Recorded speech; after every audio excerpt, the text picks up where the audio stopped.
Hi guys, James at RampantLionReviews again for you today with another beer review. For this one we have something that should be really interesting, and I'm hugely excited to try this beer. This one is rare as hell these days, but it was very kindly sent to me by one of my Swedish fans, Johan Röding, and it was kind of crazy that he sent me this beer. This one was really expensive and, as I say, very rare these days, so a huge thank you to Johan for sending this beer. So for this one we're going to Omnipollo once again, and this is the Agamemnon, the barrel-aged version, bourbon barrel-aged beer. So this one's an imperial stout. It comes in at 13.2% and it's brewed with maple syrup and, as I told you, aged in bourbon barrels, and it's rated at 100 out of 100 on Rate Beer and 98 within the imperial stout style. So this one should be a pretty damn awesome beer. Once again, a huge thank you to Johan for sending this beer. I feel very privileged to be able to review this one for you on the channel. So anyway, as is usual with my beer reviews then, I'll tell you a little bit about the brewery. If you do want to get straight to the tasting, just fast forward.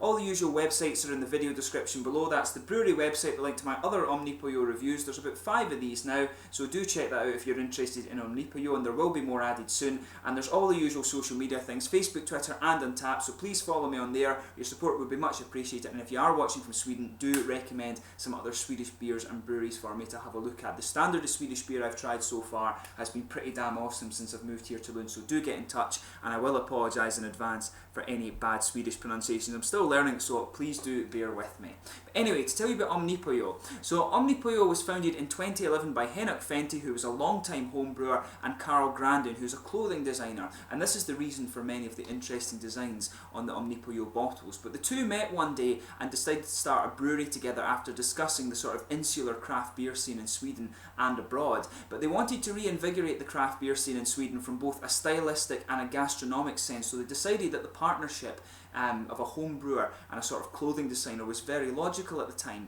But the name is derived from omnipotent chicken, so Omnipollo, pollo of course is Spanish for chicken, but these guys are gypsy brewers, and so they have no brewery of their own, and they rather use the spare capacity at other breweries, and as a result of this they brew many different collaboration beers, and they currently export to over 20 different markets, and they're continually expanding. They're a very popular brewery these days, probably the best known Swedish craft brewer actually.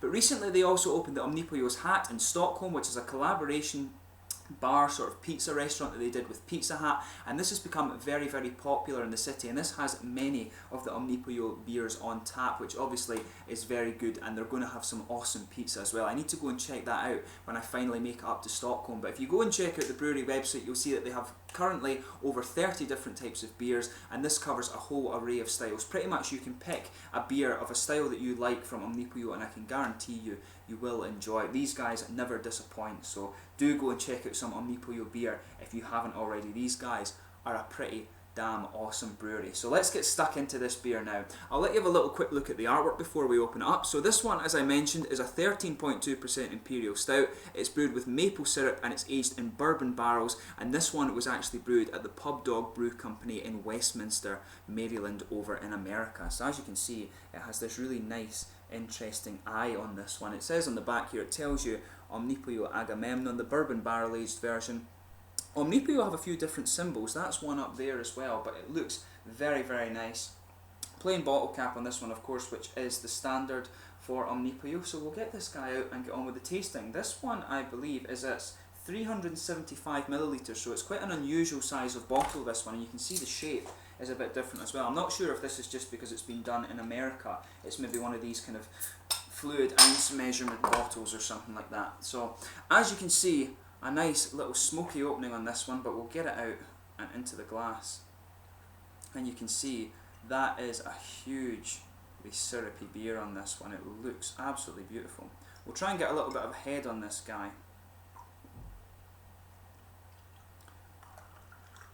There you are, just a little bit of a head on this one, but you can see it looks, yeah, that's starting to form really nicely actually. You can see how dark the head on that is there. That's a proper chocolate brown head on this one. It looks very nice. So as you can see, this beer is poured a really dark ebony sort of rosewood colour. There's a half finger of that chocolatey brown head there. It almost looks like the top of a hot chocolate actually. It's a very attractive looking beer. There's some big bubbles on the side of the glass here and a few little ones just going up towards the bottom of the head. It looks an absolutely beautiful beer. So let's have a look at the aroma of this one. Oh yeah. Now, as is always the case with Omnipollo and bourbon barrel stouts, or even just imperial stouts, they never ever fail to disappoint on the aroma. If you remember I reviewed the yellow belly, that was beautiful. This one is the same. It's really, really nice. So with this one, you've got a hell of a lot of complexity in this, even without sort of stirring it up. As you would expect from an imperial stout, a nice big sweet malty aroma in this one. When you sugar it up, you've got a nice big chocolatey character in this one, as you would expect, but there's a lot of brown sugars in this. You can pick up the caramel and the sort of darker treacle, or molasses as they would call it over in America. You can pick up a little bit of the maple syrup, but that's actually very subtle. I'm finding this one to be really quite boozy on the nose actually, and at 13.2%, that would be expected. You sugar it up a little bit more, you start to get the more complex notes. So underneath all that chocolatey and brown sugar stuff, there's a bit of licorice aroma in there too, but there's the other thing with this, there's vanilla in there that's coming out from the barrel aging. There's some woody and nutty characteristics as well. It's quite an infused thing in there. It reminds me a little bit of the beers we get at home, the Innocent Guns. It has just a tiny little bit of that aroma in there. But you can smell the bourbon in this. For me, as a Scotsman, bourbon always smells just a little bit sweeter than Scotch whisky. Scotch whisky is just a little bit darker in my mind, and you can really tell the sweetness from the bourbon in here. It smells very woody and very infused. It has that big oaky, almost slightly spicy oaky character actually. You always find that as well, that when you barrel age in bourbon barrels rather than whisky barrels, it has more of a slightly spicy sort of infusion to it, I would say. But yeah, it's a hugely chocolatey and brown sugar aroma. There's maybe just a little bit of coffee in there as well, and you can definitely, when you sugar it up, you start to get more of the vanilla and things coming out of this beer. But it smells beautiful. As I always say with Omnipollo's beers, just take a little bit of time and enjoy the aroma of these before you get stuck in it. And with this one being a very special beer, you know, you should really do it, because it was only brewed once. It's a limited edition one, this. So yeah, without further ado then, let's get stuck into this beer. So this is the Agamemnon from Omnipollo in Sweden, the bourbon barrel-aged version. It's an imperial stout, 13.2%, with maple syrup and aged in bourbon barrels. Slanja, skål! And thank you once again to Johan for sending this beer.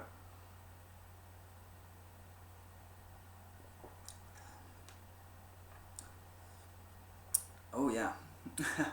Now, you know, there's not going to be much better beers around than this. I'll be honest with that. That's on one sip. The yellow belly was beautiful, and this one kind of continues in the same light.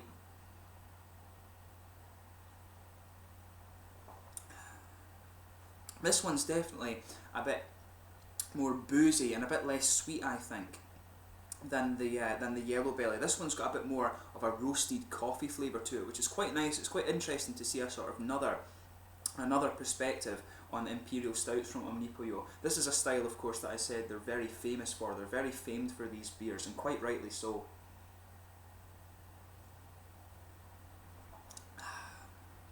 Yeah, this is definitely a bigger and more boozy version of this one. It's really nicely done. I'd be interested to try the original Agamemnon as well, just to make a bit of a comparison.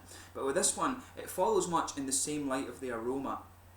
You've got these awesome kind of brown sugar flavours in there. There's some fudge, there's some sort of caramel, treacle and molasses. I'd say it's more sort of treacle and molasses flavour that comes out of this one. The maple syrup in this is actually very subtle. You can only pick up a little bit of that really nice sort of smooth sweetness that you get from maple syrup. I always like maple syrup on pancakes. It's beautiful, but you can just detect it as a kind of subtle note in here.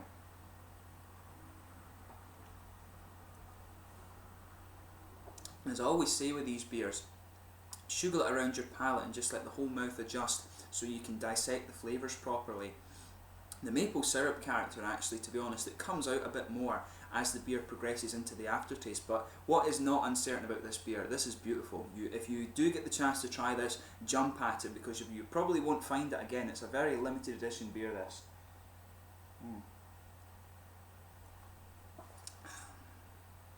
But yeah, you'll find with this beer, it starts off pretty roasty.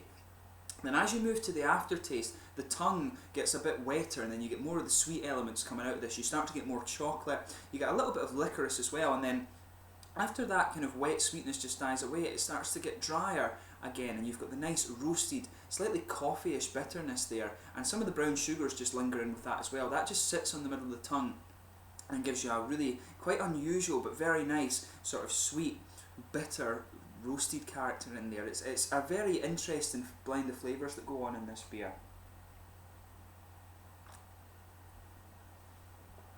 But when that sweetness is building in this beer, that's when you really start to pick up the vanilla flavours and the sort of barrel-aged infusion of this one. That's when the nutty and woody and vanilla character starts to come out of this beer. I would say I can pick up some of that more spicy bourbon flavour that comes out of that as well. As I said, of course, Scotch and Irish whiskey are a little bit more smooth, I guess you could say. The bourbon beer, the sort of bourbon whiskey, I would say, in my opinion, it does tend to be a bit more spicy and a bit sweeter actually. This one, you can really get that kind of bourbon spiciness out of this.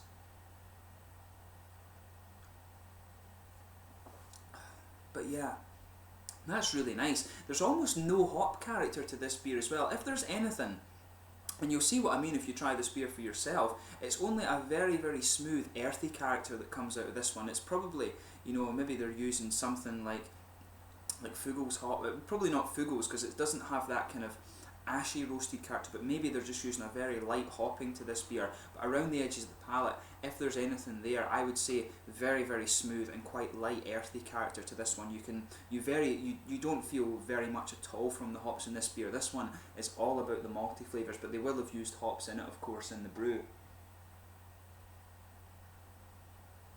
Definitely, probably English hops they've used in this one too, I would guess. But this beer is absolutely beautiful, there's no doubt about that. But the other thing you can tell about this one, it does have quite a bit of boozy character to it. This is a heavy beer, this, and I'm glad I'm drinking this one as a bit of a treat because it's not one that you would really want to spit session, and of course, like I say, it is a special edition. But this is beautiful, I'm very lucky to have tried this. Huge thank you to Johan once again. But yeah, this is a nice, very, very sweet beer, but it has that interesting roasted coffee bitterness that just underpins it all. There's a lot going on in this beer, so if you do get the chance to try this one, just savour it and try and pick up all these different flavours that I've mentioned. But it's quite quirky in that regard in comparison to the Yellow Belly, because it's a bit more roasted and you've got that quite interesting kind of sort of bourbony, spicy character in this one. The maple syrup is actually very subtle, I would say, in comparison to what I was expecting.